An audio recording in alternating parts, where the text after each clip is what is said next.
ख्रीस्त में मेरे प्रिय भाइयों बहनों, आज पवित्र कैथोलिक कलीसिया सब संतों का पर्व मनाती है। आज ना सिर्फ हम उन संतों को याद करते हैं जो हमारे ज्ञान में हैं, कलीसिया के आधिकारिक घोषित सूची में हैं, बल्कि आज हम उन हजारों संतों को याद करते हैं जो हमारे ज्ञान में नहीं है, जिसके बारे में हम कुछ नहीं जानते हैं। कलीसिया के आधिकारिक घोषित सूची में नहीं है। कलीसिया के इतिहास में बहुत सारे ऐसे संत हैं जिसके बारे में हम भली भांति परिचित हैं। उनकी जीवनी के बारे में हमने कई बार सुना है, कई बार पढ़ा है। उनके अच्छे अच्छे कार्यों के बारे में हमने सुना है, परिचित हैं। लेकिन कलीसिया के इतिहास में हजारों ऐसे संत हैं जिसके बारे में हमें कुछ भी ज्ञात नहीं है, जिसके बारे में हम कुछ नहीं जानते हैं। लेकिन ये संत भी कलीसिया के इतिहास में मानवता के लिए और ईश्वर की सेवा के लिए अपना महत्वपूर्ण योगदान दिए हैं। तो ख्रीस्त में मेरे प्रिय भाइयों बहनों, इसलिए आज पवित्र कैथोलिक कलीसिया इन्हीं संतों की यादगारी में, इन्हीं संतों की आदर में इस पवित्र दिन को ठहराई है। आज के दिन हम सभी संतों को याद करते हैं, उनकी मध्यस्थता द्वारा हम प्रार्थना करते हैं और इन संतों की उपहार के लिए हम ईश्वर को सहृदय धन्यवाद देते हैं। ये संत जिसकी यादगारी आज हम मना रहे हैं, ये संत जब इस धरती पर आए, जब ये संत इस धरती पर जन्म लिए, ये लोग एक संत के रूप में इस धरती पर नहीं आए हुए थे, बल्कि ये संत, ये लोग हमारी तरह एक कमजोर इंसान बनकर, एक पापी इंसान बनकर, एक साधारण व्यक्ति के रूप में इस धरती पर आए हुए थे। लेकिन आज पवित्र कैथोलिक कलीसिया सभी संतों का पर्व मनाती है। क्यों? क्योंकि इन्होंने एक विश्वास का जीवन को जिया, क्योंकि इन्होंने कलीसिया के विश्वास को सुरक्षित रखा और ये लोग प्रत्येक दिन हमारे विश्वास की यात्रा में हमारा मार्गदर्शन करते हैं। और यही संतगण अपने जीवन काल में एक ईश्वरीय जीवन को जिए, एक धार्मिक जीवन को जिए और इन्होंने अपने जीवन के माध्यम से ईश्वर की स्तुति किए, ईश्वर की बड़ाई किए और ईश्वर की महिमा गाए। तो ख्रीस्त में मेरे प्रिय भाइयों बहनों, कई बार इन संतों को अपने विश्वास के कारण अत्याचार सहना पड़ा, विभिन्न प्रकार के शोषण का शिकार होना पड़ा और अपने विश्वास के कारण कई बार इन्होंने अपना खून बहाया, अपना जीवन गंवाए, अपना परिवार गंवाया, अपना धन संपत्ति, अपना सब कुछ गंवा दिए।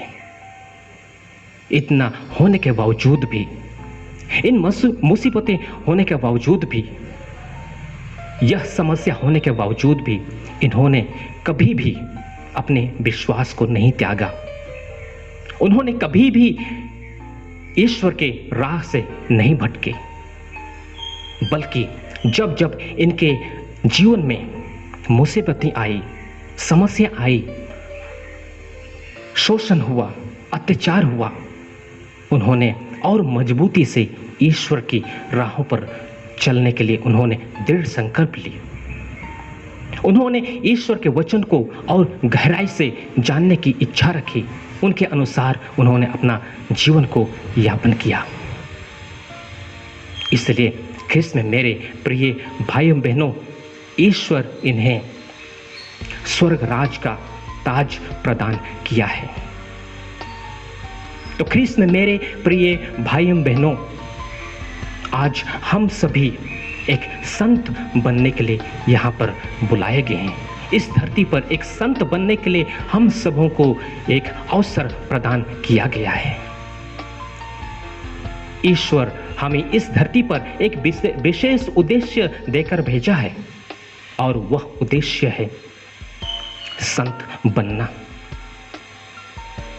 कुरिन्थियों के नाम संत पौलुस का पहला पत्र अध्याय 1 पद संख्या 2 में कहा गया है कि आप सभी ईसा मसीह के द्वारा पवित्र किए गए हैं और उनके साथ हम सभी, आप सभी संत बनने के लिए बुलाए गए हैं। तो ख्रिस्त में मेरे प्रिय भाइयों बहनों, आज के पवित्र सुसमाचार में प्रभु यीशु ख्रिस्त हमें एक संत बनने के लिए कुछ शर्तों को हमारे सामने प्रस्तुत करते हैं और ये जो संत थे, इन्हीं शर्तों को अपने जीवन में भली भांति निभाया था। इसी आशीर्वचन के आधार पर अपना जीवन को जिया था। इसी आशीर्वचन को उन्होंने अपने जीवन में उन्होंने लागू किया, अमल किया और इसी बदौलत उन्हें स्वर्ग राज की प्राप्ति हुई। यदि हम संत बनना है, यदि हमें संत बनना है, तो हमें भी इन्हीं संतों की तरह इसी आशीर्वचन को अपने जीवन में लागू करना है, लागू करना होगा। इन्हीं आशीर्वचन के आधार पर अपना जीवन को जीना होगा और इन्हीं संतों की तरह एक धार्मिकता का जीवन जीना होगा, एक ईश्वरीय जीवन जीना होगा, एक विश्वासपूर्ण जीवन जीना होगा।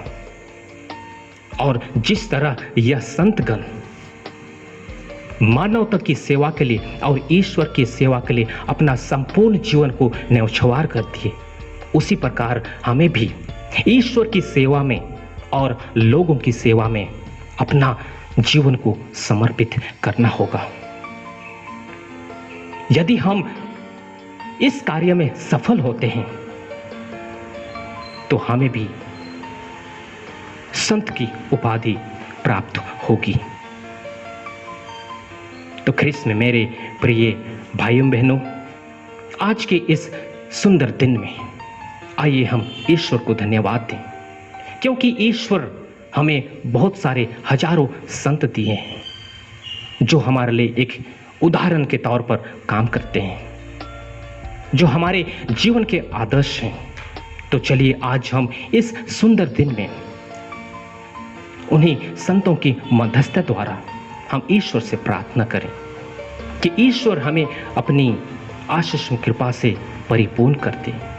ईश्वर हमें उन संतों के गुण के कुछ अंश हमें प्रदान करे, ताकि हम भी उन्हीं संतों की तरह अपना जीवन को जी सकें और एक दिन हम उन्हीं संतों की संगति में सहभागी हो सकें।